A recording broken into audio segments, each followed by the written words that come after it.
కొన్ని మనకు అర్థం కావు, దేవుడికి తెలుసు. భూత భవిష్యత్తు వర్తమాన కాలాల్లోకి వెళ్ళి చూసి వచ్చినోడు ఆయన.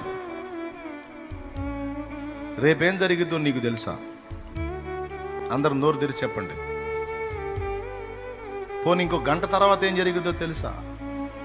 ఎన్ని వదిలేసేయండి, నేను ప్రసంగం ఎప్పుడు ముగిస్తానో తెలుసా? నాకే తెలీదు, మీకేం తెలుసు? కానీ దేవుడికి ఉన్న శక్తి ఏంటో తెలుసా? ఆయన రేపటిలోకి వెళ్ళగలడు, ఎల్లుండిలోకి వెళ్ళగలడు, ఆ తర్వాత రోజుల్లోకి వెళ్ళగలడు.